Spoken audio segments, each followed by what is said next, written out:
喂，各位粉絲各位朋友，歡迎大家嚟到凌晨空間之金陰靈魂解碼。今日身邊都係阿 Peggy 啊，咁啊上一集啊未講完啦，係啊，講下就講咗第二度啦。係啦，又話講生命藍圖啊之類。我哋個源頭有好多係咯有趣嘅嘢。嗱，咁啊其實再講翻啦，阿 Peggy 係一個身心靈導師啦。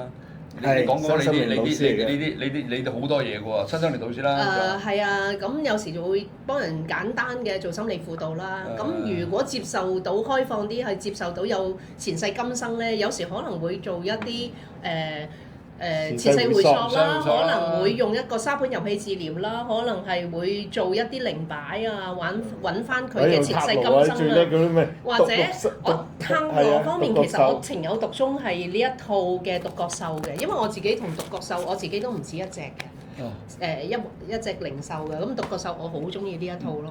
好啦，咁呢啲咧往後我哋再講啊。今集咧真係要講主題啦，主題係咩咧？生命藍圖啊，咁原來咧每個人咧都係有個生命藍圖啊，即係話，即係西式嘅角度嚟講啊，中式嘅可能就係講前世今生啦。生死簿啊嘛，你話之前講，喂，我講過即係我自己翻譯嘅啫，就可能係生死冊，係啊，或者三世書啊諸如此類啦嚇。人死咗之後，咁你落到地獄，咁個判官咧就同你講啦，嗱，你咧乜啊，咁你幾時死啦？係咪啊？係啊，話去啦，咁樣就係咁樣性質啦。咁好啦，原來咧喺西式嘅角度裏邊咧，有一樣咧就叫做生命藍圖。好啦，咁啊大家應該好少聽㗎啦，即係你解釋下咩叫生命藍圖？係啦，有啲解釋下。喺幾年前，10年前啦，起碼咁啊有緣分遇到呢一本書嘅，咁啊呢個都係一個通靈者嘅。這一生為何而來啦？呢個通靈人寫嘅。佢係通靈咁同埋用靈擺嘅方式啦，咁啊自己畫咗啲圖表啦，咁就發現咗人嘅靈魂其實真係一個藍圖嚟嘅，咁跟住佢就好有系統咁樣，就分咗10個範疇，每個範疇佢就重點咗寫咗每個範疇又有10項選項，因為佢叫大數據定律啊，咁啊統計咗，咁我就基於佢本書咧，我自己都做咗個表。佢做咗個表好正啊！呢個靈擺揈㗎，呢個表係用靈擺做㗎，佢自己做㗎，外邊冇得賣㗎，佢自己做㗎呢套嘢。咁呢個係用靈擺揈咯，用靈擺啦，咁當然我哋用靈擺就要保護咗自己磁場咁樣保護先啦。將靈擺擺中間咧，跟住靈擺就會幫你揈㗎啦。可能係高我或者係最熟悉你靈魂藍圖嘅嗰個守護者啦，守護神啦。係啊，因為守護神都有唔同層次㗎嘛。指導靈啊，守護。繼續講俾大家睇，繼續。咁佢就用呢一個靈擺啦，連結咗之後就連結咗個靈擺之後，我哋就會係去測試問問題咯。咁譬如即係前邊有一個表我再做嘅，呢個都未知。我做一個，因為我喺一個叫生命信息嗰個學問裏邊咧，我叫4號人啊。我啲嘢係好有整理性。而家啲人成日都講1、2、3、4、5、6咁樣嘅喎。係嗰啲。嗰個係咪9型人格定係咩嘢？唔係，亦都唔係嗰個生命解。有啲人誤解咗生命解碼，我就係生命信息。咁呢一套我好中意，而家研究緊。咁嗱，譬如講開我4號人咧，係中意做晒呢啲好整理嘅 detail 嘅。譬如你睇咧，我嘅來源嚟自地球啊、外星啊。如果係外星嘅，你有幾維咧？因為嚟自外星嘅維度係9維。或者10維，係嚟到7維已經好。地球已經係3維到4維之間。擺酒席我就知道1維啫，咁呢啲都有維度嘅維啊，呢個唔係1維2維嘅維。維度個維。咁啊，譬如靈魂類別啊、使命學同埋你呢一世嚟係會特別害怕啲乜嘢？呢個害怕同恐懼咧，渴望咧，特別係同前世好有關嘅。咪先，咁其實係咪就話，譬如啊，我係粉絲啦。我想知道某一樣嘢，譬如話我點解成日都覺得自己好疾苦，遇到乜嘢都係衰嘢嘅。係啦，冇錯。點解頭頭碰著黑？升職明明我就做咗3個禮拜，佢就做咗4日啫。點解佢升佢唔升我？個老細讚佢唔讚我，即係好多人都係咁。我諗着咗70%嘅人都係咁。係啊。咁跟住成日篤背脊俾人哋。係啦，即係背叛。係啦。如果你咁講咧，有機會咧，佢係對權力嗰個渴望啊。佢會令到佢體驗權力嗰個渴望。嗱，我其實最近有個朋友係，我有2位朋友抑鬱嘅，咁都判證咗，又其中一個判證係急性嘅嚴重抑鬱添。咁抑鬱都有急性唔急性嘅咩？即係唔係有一啲叫抑鬱狀態，有啲其實唔算係抑鬱。即係我好正常，突然間我開始抑鬱咧，抑鬱咁樣。係啦，冇錯啦。好短期有啲嘢咧，我哋叫應激事件啊，啱啱譬如失戀啊、失業啊，突然間就抑鬱。咁佢個抑鬱係有啲係我哋即係有啲人係比較負面啊，咁思想啊，咁所以係嗰個抑鬱係比較可能係狀態未去到判抑鬱症。即係喺嗰個淨係去廁所去8個鐘頭就唔肯出嚟咁啊！突然間，因為咧就掛住個前男朋友，係咪類似嗰啲啊？就係攞命。咁我就譬如我都用咗呢一個去解決咗佢嘅問題嘅。咪先，即係話換句話講，如果我有任何問題啦，唔好理佢啦，抑鬱又好，情緒低落又好，我自己解唔到嘅迷思，你就可以揾你。我咁啱先用咗呢一個就解決咗啦。即係透過呢樣嘢，咁你幫佢解決咗啲咩嘢又？嗱，譬如我一同佢睇咧，咁我話：誒，其實你有咩即係佢講咗嘅嘢先。恐懼啊，係嘛？我唔使知佢太多，反而有時驚影響咗我嘅客觀性。咁你會問佢啲咩？你都知道喎。我其實呢個就因為識咗好多年嘅朋友，大概知啦。咁我當日咧就用咗呢一個咧，就睇咗佢有啲咩恐懼啊、害怕同埋今生嘅挑戰。佢決定咗自己根本嚟嘅，我話所以咧，你遇到呢啲咧，係其實你應該遇到，你係開心，即係你已經人生，你40歲遇到呢個挑戰，你過咗關，你升 level，係咯，好過你等到50、60歲啊，係嘛？係咯，你更加冇心冇力啦。咁佢就話：呢啲挑戰原來佢自己揀嘅，譬如佢係要喺一啲頑固啊，同埋不安全感啊、不安定感啊，譬如啊，咁佢話：原來呢個係佢嘅今生嘅一個課題嚟嘅啫。係必定過呢關嘅，咁佢個人就比起好迷茫，唔知道幾時揾翻條路啦。係啦，有點咁啊，跟住咧就係幫佢揾佢使命。各位粉絲各位朋友，我叫做香港祖哥，我係一個 YouTuber。嗱，我用咗大約1年時間咧，就有而家嘅超過13萬嘅粉絲啦。仲有我用咗大約8個月時間，就由一個 YouTube 頻道咧演變到而家大約係22個 YouTube 頻道啊！嗱，我亦都喺中港澳3地咧係舉辦課程，教大家點樣輕鬆成為一個 YouTuber 嘅。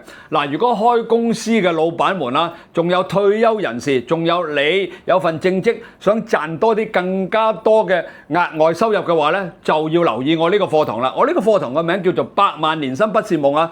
而我協助佢推佢成為 YouTuber，我啲學生咧已經個個都達到呢個夢想㗎啦。咁好啦，8月4號有免費嘅 Zoom 嘅試堂，你哋記住千祈唔好錯過呢次機會，因為真真正正能夠令到你得100萬年薪不是夢嘅咧，就只有呢一個課程嘅啫。仲有好多嘅 YouTube 流量密碼咧，我亦都會喺試堂同埋真正嘅課堂裏邊咧講俾大家聽。只要你懂得 YouTube你嘅流量密碼嘅話咧，你就肯定好簡單咁，又快又方便咁能夠成為 YouTuber。嗱，喺我嘅合作嘅學生裏邊咧，最快嗰個係4日嘅啫，最耐嗰個咧亦都唔會超過1個半月咧，就會成為 YouTuber 㗎啦。當然啦，成為咗 YouTuber 之後咧，你可以有線上嘅收益、線下嘅收益，好多公司嘅合作啊，好似我咁樣啊，甚至乎我去旅行啊、整牙啊、眼鏡啊呢啲，我全部都係免費嘅。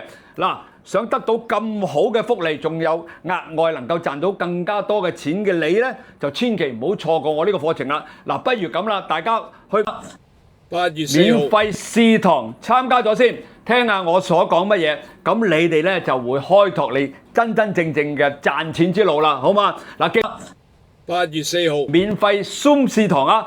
可以揾小助手報名，我會將啲資訊咧寫咗喺呢啲附近嗰度，大家記住揾小助手報名。8月4號免費試堂，多謝大家。我揾埋同埋佢嘅佢今生嚟嘅使命係乜嘢嚟？你嘅靈魂天賦有啲乜嘢？係啦，咁你即係俾咗佢條路㗎。係啦，由負面挺佢偏翻去一個，呢個係鋪排嘅。先負面挺佢認同，然後跟住佢會有大啲動力去改變自己嘅。即係你話俾佢聽，嗱咁樣，你而家向呢度行啦。譬如你要學習，譬如你要去做金融啦，唔好再做呢個 sales 啦，咁樣即係類似咁樣。通常我都係咁玩嘅。頭先阿 Peggy 老師咧就用靈擺揈曬出嚟。跟住咧，我仲用通靈再確認嘅。確認或者睇下嗰個經歷係乜嘢啦？可能係針對某一種，可能某一種咧，佢好耐都解決唔到嘅，譬如叛逆啊、被背叛啊，咁就揾翻嗰件事件嘅時候做和解。點解佢會成日俾人背叛佢？成日俾人喺個背後督佢咧？成日識緊朋友都後面都背叛我嘅？同日都玩我犯咗啲乜嘢，我同佢好好㗎咁樣。哦，原來你今世揀但係嘅。我就係會同佢做一個通靈，通翻佢前世，或者我睇翻佢前世。好，我而家即刻考你兩個。哇！咁係啊，咁我哋即嚟嘅，有時啲嘢就唔係咁講嘅。我咧自細咧，成日俾人哋排斥嘅。嗯。係啦，咁啊，我又覺得我冇問題啊。譬如我跑步又犀利個人啦，我做啲體能以前啊，做學生嘅時候啊，即係運動嘅啫，你讀書肯定唔叻㗎啦。得落嚟咗。咁我叻個人㗎喎，踢波啊、跑步啊，咁但係咧好多時咧就會俾人哋排斥我嘅，我都唔知排斥乜嘢。咁但係點解咧？我直到去到好多年之後咧，打工又好啦，即係打工我俾人升得快啦，升到我自己都驚啦。咁但係與此同時咧，有一部分人咧就好排斥我嘅。咁點解我成日俾人排斥？請講。要快啊！嗱，我唔知啊。如果講挑戰咧，唔係你收到咩信息先？用信息收佢。用信息收。因為我睇到啦，已經個畫面出咗嚟。不如你睇到就你講先啦。咁啊，佢講先咯。啊，我睇到啊嘛。你話要用呢一度嘛？我用呢度啊？唔係啊，我未用呢度㗎，我唔用靈魂藍圖㗎。OK，你講。佢講有咩嘢嘭一聲咁啊出咗。你就繼續睇，等啊專心知唔知？點解我成日俾人排斥？唔係嗰陣時我就睇到咧，其實嗰陣時嗰個朝代係元朝嚟嘅。嚇？元朝嚟嘅。由嗰陣時開始啊？係啊，因為元朝嗰陣時咧，你係一個都是一個頭目，即係將領嚟講咧，將軍帶人去打仗啊，諸如此類，攻城略地啊咁。但係你，哇！你係蒙古人嚟嘅嗰陣時，嗱元朝係啊係啊，嗰陣時同蒙古打仗。同埋你係好得戚嘅，好牙刷，好招積嘅，好似而家咁。好招積嘅，咁啊成日都要攻城略地，跟住咧就誇大自己嗰啲功績啊，諸如此類啦。咁樣咧，你啲下屬就好唔服你，喂，邊度有咁勁啊？頂你個肺，亂噏咁樣，講殺咗隻雞又話殺咗幾百人咁樣，諸如此類。踢開隻雞又話自己攻咗城啊，諸如此類，講到自己好誇張咁，好多人都唔中意你嘅，嗰啲太囂太誇張啦，所以好多人都整你嘅嗰陣時，好多人都唔服你咯，你講乜嘢佢都唔想聽，好多人都好即係揾啲嘢咧就糟質你啊，嚟玩你啊，諸如整你啊。由嗰個時代開始嘅，嗰個留低嗰啲咁嘢。我認同嘅，因為咧，如果講挑戰咧，其實呢一度基本上你唯得一個我有感覺嘅啫，就係自大。係啊。咁但係我唔敢講出口咧，係我唔講咗，諗緊點樣講得你會舒服啲。咪呢個咪自大咯嗱，你 match 到呢度。我就係自大，我佢其實得一個啊，因為佢有10個的喎。所以遭受到好多人嘅唔中意。同埋整你中意，咁所以因為又冇料又扮有料咁樣。咁點處理咧？如果係我唔講點處理先，要佢問。要同你 book case 係嘛？嗱，金音先講到有一個就好準嘅，就係囂呢個字。啊！你頭先講多一點啊，即係我冇同佢講夾過啊，因為以前啦，喺我未即係我仲係做喺廚房界嘅時候咧，好多人冠以我一個名咧，就話我夠囂，好囂張。但我又唔知自己點囂張，可能我哋以前啦，即係以前我管好多人嘅，咁我成日都俾，譬如大家同職位咧，我特別叻啲嘅，咁佢哋就唔中意我嘅。咁當然啦，我亦都升得比佢哋快啦。咁譬如我哋8個人裏邊同職位嘅，咁我表現得好犀利嘅，咁我特登早啲翻工啦，特登遲收工啦，做嘢咧嚟我見你我要快過你嘅，即係我有嗰種心態嘅，不停同自己競爭嘅，係啦，譬如我煎個蛋都好啦嚇。我要教你哋點樣快到我快晒你咁多。其實囂係冇問題，你有材料都冇問題。問題咧就係囂得你唔尊重人哋啊嘛，係咁踩人啊嘛，雖然人哋唔中意你。我又講少少啦，我而家咪講，我而家係學緊一個叫生命信息嘅，我自己好中意。咁裏邊講咧，阿拉薩係5號人嚟嘅，但係感覺5號你有5號嘅特質，但係你發揮唔到佢嗰個權威啊。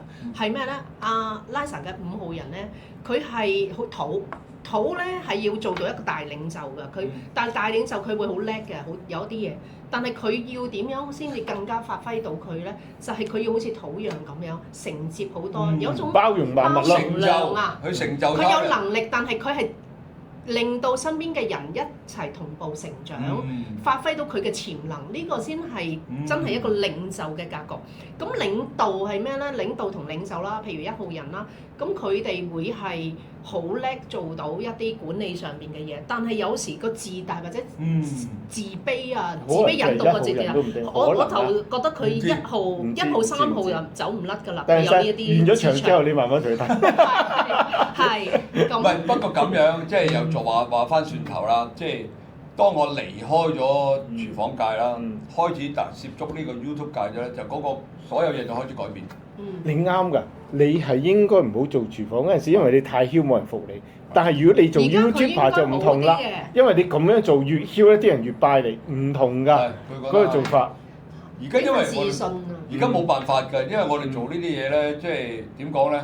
第一我做到成績，第二就係真係你要聽我講咯。係啊，你留意下，你真係要聽你講嘛，但係你廚房唔使聽你講。你講又啱。團隊啊，因為我比較團隊。係啊。廚房係要講團隊嘅，但係我就唔講團隊嘅。係啊。我同你講，我要咁做，唔使講咁多嘢，唔使解釋，跟住做。就係喺我嘅角度嚟講，係真係啱噶嘛。但係廚房界咧就唔係同你講啲嘢嘅。係啊。出嚟你咁煮，我個咁煮。佢服唔服你咯？服你就 OK。因為好衰㗎，你一行轉面咧，佢有佢煮，佢有佢煮嘅，都係咁㗎。永遠廚房嗰陣時，因為你係上司，係頂硬上算啦。你喺度先係㗎。係啊，你行過尾佢又回復原狀㗎啦。真係呢度冇一個啱啊！佢應該剩翻最後自大。自大咯。呢啲其他全部我一睇就望到呢個，跟住我 test 到佢完全嗰袋。我淨係一望就望。哇！囂到鼻啊！黐線，即係。係啊，好囂啊！我後生都好囂㗎，我唔知點解，因為我覺得啦，我自己覺得啦，即係我轉數比你快，我做嘢比你好。我諗嘅嘢亦都比你更加廣闊。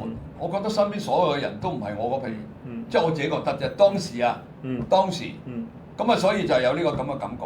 我知好衰嘅，以前啲後生啲性格，即係講嘢咧，永遠都係尖嘴刻薄。可唔可以醫到佢啊？權威咯，佢渴望仲係權威同權力同埋吸引力咯。吸引力同埋自大呢幾樣嘢係佢自己嘅。渴望呢個都仲係仲喺度啊，仲有喺度。冇㗎，我永遠都係㗎。我同自己講咧，我唔會改變自己嘅，因為一把年紀再要改變咧，好辛苦。我做咩咁辛苦啫？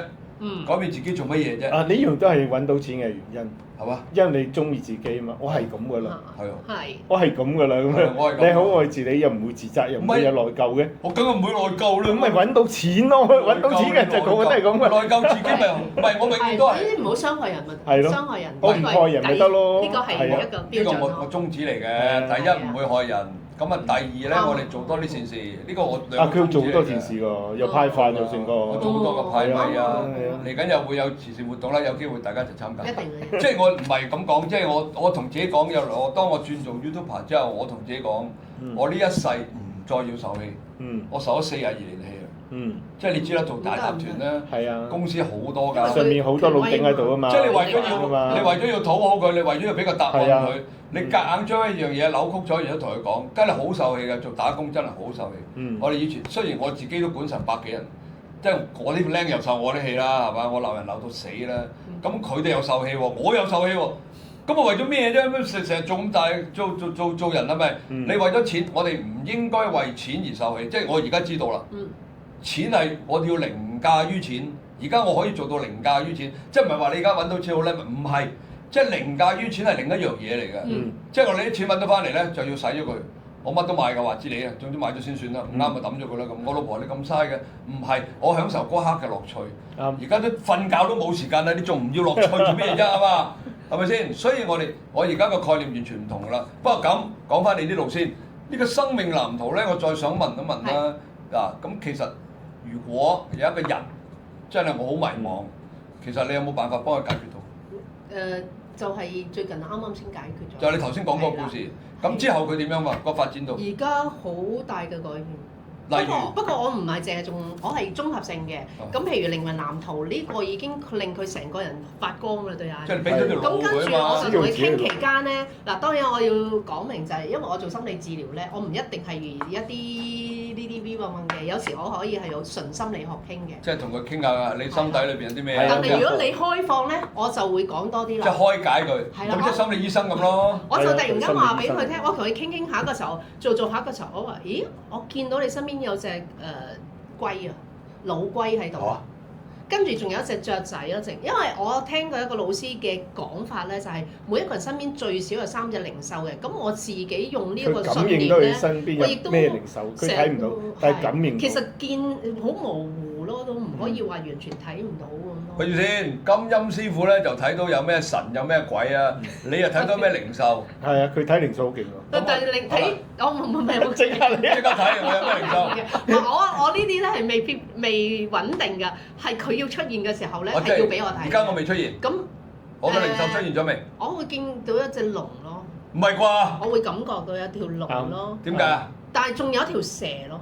我係本身蛇年噶嘛。佢係龍蛇混雜。唔係蛇係吸財㗎，幫到，同埋智慧嘅。蛇咁解㗎。咁龍都係有權威性啊、領袖嘅。咁我自己嘅經驗咧就係，因為有一本書我就買咗翻嚟，但係咧就係冇耐性打開睇。咁嗰日我嗰個朋友咧，我就話：誒點解會係雀仔嘅咧？咁樣，收尾我翻去一睇，原來咧嗰隻我見到嘅雀仔啦，睇落去咧原來真係有綠色嘅嗰隻彩雀。嚇！同埋咧，佢係代表好情緒化。咁啊威好盡，因為咧我自己嘅經驗咧就係啲靈獸喺佢身邊嘅時候咧，一係嗰個人喺緊呢個狀態，咁嗰個靈獸同頻佢就會出現；一係咧嗰個人需要呢種靈獸去幫佢助力，再提升佢。咁去提升佢。咁會唔會轉㗎啲靈獸？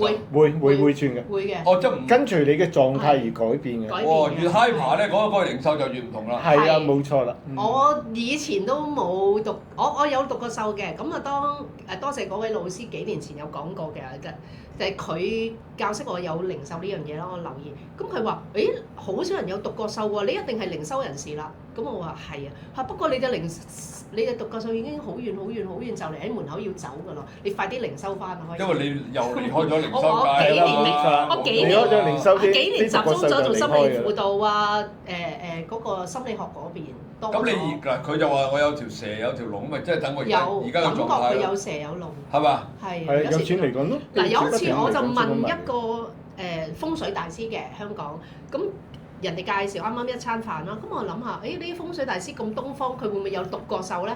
跟住我突然間感覺有一個好肥啡啡地色嘅嘢，咁我話：咦咁肥嘅，應該唔係獨角獸啩？咁跟住佢話：我估唔到我自言自語啊！大師聽到啊，其實坐得好遠。佢話：係啊，我嗰隻係貔貅嚟，即係貔貅嗰類嗰啲，唔係嗰啲係嘛？貔貅係啡色嗰啲。定係麒麟啊！麒麟嚇嗰啲肥好大隻肥味嘅咁，麒麟咁咯，係啊！哇！你真係越嚟，我哋識啲人越嚟越犀利喎！依個就係靈獸，依個就係陰靈啊、神啊嗰啲啦，係咯，佢睇靈獸。咁我譬如啲朋友唔開心嘅，咁我話你睇翻你嘅靈獸嘅特性，你多啲同佢溝通，你多啲有時要嘅力啊，要嗰個狀態，你同佢借力咯。哇！咪住先。咁樣就大鑊啦！嗱，金陰你已經好配合啦，你個靈。金陰師傅又話有中式睇到西式，咁又有兩樣保護神，跟住你又講靈獸，咁我咪後邊好大班人喺度。係㗎，每樣其實個個都一大班人。係㗎。咁點解咁有啲人見鬼啊？有啲人咁多靈獸咁多成，點解又會見鬼咧？唔連結咯，唔用力咯。連結㗎，唔用力啊，所以咪同埋咧，佢啲保護神喺度，但係。唔做嘢，幫佢企喺度睇嘢。佢頻率太低咧。佢翹埋手機去睇嗰陣時，係咪真係咁樣㗎？真係唔幫㗎？有陣時會唔幫，佢俾你經歷。嗱，譬如我聽過，即係你認同嘅，係真係唔幫嘅。聽過一個故事啦，就係當日啊，就係第一次遇到個老師啦。咁個老師就在場，仲有另一個女仔又係開咗第三晚嘅，咁又係想去拜見老師嗰個老師。咁佢哋嗰個老師話：你身邊嗰隻唔係貓嚟，你成日覺得身邊嗰隻有隻貓，你邊係貓嚟㗎？你係咪食素食咗幾年啊？咁佢話：係啊，我食咗3年素啊。佢話唔怪得知你身邊嗰隻係豹嚟㗎，豹好揾錢㗎。但係咧你食素咧，佢食唔到嘢。我覺得滯遠咗。食素喎，佢變咗你覺得佢有隻貓喺隔離，所以你揾唔到錢啊。真攞命啊！豹變咗貓喎。唔緊要，你屋企人你有屋企人食肉㗎係嘛？咁佢買啲肉翻嚟嘅時候，你擺喺隔離，傾佢話你話喂，你快啲食啦，食完之後咁啊 OK 啦。哇！我第一次聽有靈獸，仲要買嘢俾佢食，即係又俗啲講句，好似泰國養鬼仔咁樣喎。差唔多㗎啦，其實都係靈獸嚟講仲犀利過好過。咁係咪每一個人都有靈獸？有。嗱，我試過有一段階段開始着重翻啲打扮啦，咁我有段階段係。因為疫情啊，肥咗20-30磅咁樣，咁但係我開始注意翻個打扮啦。突然間遇翻呢啲咁嘅朋友啦，咁佢話：喂 Peggy 你多咗隻彩雀，孔雀嘅孔雀，咁啊佢哋同我講孔雀，收尾阿拉神話：咦你嗰隻係孔雀係有，不過你後邊仲有一隻唔記得咗，阿鳳凰係啦，冇錯。咁其實我自己食過係鳳凰嚟嘅。所以佢嗰陣悉心打扮之後咧，就出現啲。點解會有隻鳳凰咧？我又唔明。鳳凰應該係我嗰段階段，其實我自己都有好多修行嘅轉變。佢修行嘅轉變啦，同埋提升咗自己好多啦，同埋好多能量提升咗，先至可以吸引到鳳凰嚟嘅。哇！如果我哋有啲咩揾你兩位睇完之後，咪乜都睇晒咯。係啊，前世今生過去未來啊，神鬼神啊，守護神啊，啲守護獸啊、靈獸啊，乜都出晒嚟啊！我琴晚我老婆先就問我，佢話：哇！你成日同阿金音師傅拍咁多片啦，咁你又介紹咁多朋友啦，咁我琴晚老婆先問我。佢話其實真定假㗎？見到有隻鯉魚喺隔離。得啦，佢講緊佢嗰啲嘢。我突然間見到，我唔講我唔記得㗎。嗰啲同係有通靈嘅人咧，佢同我都一樣㗎，無端端咧我哋就會諗緊第二樣嘢。係啊，好似㗎。係啊。你講緊東咧，我就諗緊西㗎。佢突然間出現佢睇見你條鯉魚好大條好肥㗎，做咩又有鯉魚啊？做乜鬼啊？鯉魚我唔知喎，鯉魚咩？鯉魚做乜嘢啊？鯉魚要查下㗎，我唔知又唔記得咗太多嚟。我哋鏡頭先下先至講啊。係啊係係。咁啊好啦，講翻啦。咁我老婆就問我嘅，就話你其實阿金音師傅啦，即係介紹咁多師傅啦，仲有啲坐喺出邊嗰啲咁。佢話你信唔信啊？咁我話講真，我開頭真係唔信。但係冇辦法唔信嘅，有時即係佢，尤其是金音師傅講完啲嘢咧，往後我經過第二個師傅，即係有啲師傅亦都好似阿金音師傅咁嘅。佢就同我講翻，喂，其實你咁，我話唔係嘅喎，其實金音師傅上個禮拜同我講完嘅喎，咁即係而家成日都發生嗰啲嘢，所以我由唔信開始，慢慢開始咧，就唔信都唔得啦。就係呢個就係我哋嘅，即係我哋想將一啲真嘢咧話俾大家聽嗰個原因就係咁。好多人都覺得有呢樣嘢，當你未設身處地，你未真真正正去感受嗰樣嘢咧，奉勸大家各位先抱一個懷疑態度先，唔好斬釘截鐵去批判人哋啲嘢。呢啲又係俾我感覺到咧，井底之蛙裏邊嘅一隻蝌蚪咋，即係你明唔明啊？真係啊！我老婆其實我成日都鬧我老婆，我話你唔好判斷一個人或者佢講嘅嘢係真定假先，你用你嘅人生智慧，你用你嘅感知。慢慢去判斷，你先至可以批判嗰樣嘢嘅好與壞。即係你好有時真係會錯過咗好多機會嘅。譬如如果我唔相信啊金音師傅，打個比喻，我同你拍完第一條片，我唔相信你之後，根本就唔會有啦，唔會繼續。亦都唔識唔到咁多朋友，而家識咗好多啦。係啊，好多師傅不停出現，仲有透過呢啲師傅咧。喺我嘅節目裏邊咧，多咗好多內容，同埋真正咧了解到咧，原來呢個世界咧天外有天，人外有人。嗱，今日又識到佢啦，上次都冇講嘅。係啊，佢突然間爆出嚟啊！突然間爆出嚟，咁啊下一次咧就唔知邊個師傅又話見到第二樣嘢。係啊，冇錯冇錯。依樣嘢我又覺得幾有 point 喎，即係一啲靈獸呢樣嘢係嘛？喂，咁我不如咁啦，我哋整多集講多啲靈獸。好啊，你講下一集再嚟啊！有點趕嘅。我唔緊要，cut咗先啦鏡頭。我約咗佢㗎啦，得㗎啦。生命藍圖咧，我哋往後日子裏邊咧會再揾阿 Peggy 上嚟咧講多啲俾大家聽下，究竟乜嘢叫生命藍圖？因為咧原來透過生命藍圖咧，你可以知道你好多嘢㗎，性格啊，你嘅將來啦。將來你有咩挑戰？你將會遇到啲問題？你有咩使命？有咩天賦啊？全部喺晒生命藍圖入邊。其實知道係一步㗎啦，你要點善用呢啲知道去活得更好，做一個新嘅選擇。咁我覺得呢個先係關鍵。同埋咧，我哋會加多一樣嘢嘅。你有啲咩關要過嘅話咧，其實係你前世有啲咩難題你過唔到關，今世帶到今世要過。呢個咧，我哋會用通靈嘅辦法將你個嗰世，好似頭先佢話。點解咁樣？因為你囂咯，係咯，因為係真係有我哋以前我哋囂得嚟唔傷害，同埋有個同咁我唔會傷害人嘅，唔會。我唔中意傷害人，傷人做咩啫？好啦，呢集就到呢度啦。係啊，記住留言啦，留言點讚收藏啊，盡量啊，點讚同埋訂閱。係啦，咁啊呢集到呢度啦，同粉絲講拜拜。好，拜拜。